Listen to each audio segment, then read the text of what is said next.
Hey guys, this week we're making a 3D printed backgammon. I previously made a version with the Turkish flag, but I didn't post a video of it. I've actually made two of them. I'm still working on fixing design errors. This version with the German flag is the latest version, the final design. Let's take a look at how it's done.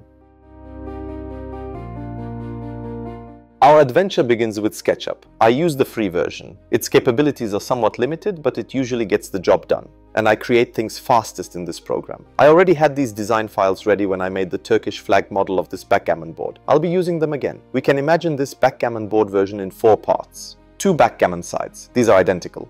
So I design 1 backgammon board and print 2.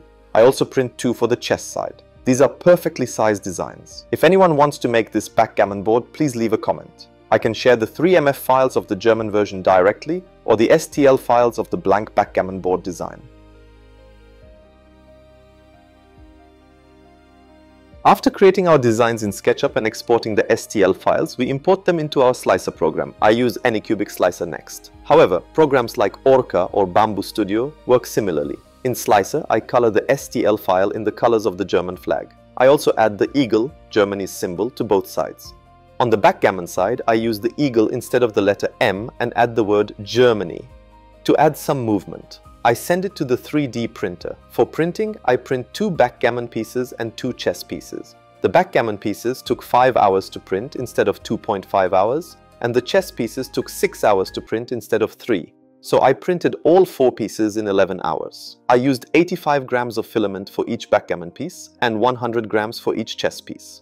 Total filament consumption was 370 grams. You can buy a quality PLR filament for around 15 euros these days. So, the approximate cost of this set of filaments is 5.5 euros. However, you can get cheaper filaments on sale. Once the parts are printed, I make any final adjustments if necessary. Then I move on to the epoxy casting process. I do this for a few reasons. The most important one is durability. PLA isn't a very durable material on its own. It also has poor heat resistance. It starts to warp and buckle around 50 degrees. Filling with epoxy makes our set extremely durable and resistant to heat. A second reason is the feel it gives. The total weight of the plastic parts, as mentioned earlier, is around 370 grams. With epoxy, we'll increase the weight of our product and make it more ergonomic. Another reason is our design. Because we paint in layers in our design, there are height differences. For example, on our chest side, half of the squares are lower while the eagle figures are higher. By coating with epoxy, we'll bring the entire surface to a uniform level. To do this, I first fill one side with epoxy until it's completely level. I let it dry for 2 days. Then I fill the other side with epoxy until it's also level. I make sure the casting is clean to ensure a smooth surface. I also use a lighter to remove any bubbles. This process takes 4 days in total. After the epoxy dries, I glue the 4 pieces together 2 by 2. It's a chessboard and a backgammon board shape. I use UHU's Endfest 300 adhesive for this. This isn't an advertisement, by the way. It dries a little slowly, but it's very strong and waterproof. After about 2 hours, I take the glued pieces to my table. I begin by removing the clamps. Then I grab my hinges, which are approximately 8 mm by 10 mm. These are sold for decorative purposes. They're perfect for our purposes. I attach them to the set with M1.4 screws. Of course, this step requires precision.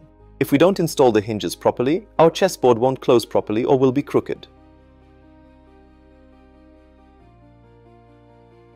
After the hinges are installed, I move on to the locking mechanism. I made the locks for the Turkish flag version out of plastic. However, I'll install brass locks here. These locks, sold for decorative purposes, are also very suitable for us. If anyone needs them, please leave a comment. I can also provide a link to purchase these hinges or locks. The entire assembly is complete. I move on to the final check and cleaning phase. There are no problems with the assembly process. However, during the gluing process, I noticed that the clamps have created a dent on the chessboard side, and it looks very unsightly. Filling this area again with epoxy might be a bit of a problem. However, I can repair it a bit with ultraviolet resin. I fill the dent with a very light amount of resin and let it dry. It's not perfect, but it's much better than before. Just look closely and that part appears slightly paler, but you have to look closely. Of course, I'm also making a set of these with a 3D printer. I'm making 16 red and black checkers for both backgammon and checkers. For a more polished look, I'm coating them with UV resin. I don't want them to look like cheap plastic, they look shinier and smoother. After about 10 days, our German-themed chess, backgammon and checkerboard set was completed. I'll continue making backgammon sets in the colors of the countries. It's been a lot of fun for me. By the way, if you live in Germany, you can purchase this product from durumade.com. I hope you found the video helpful. See you in the next video.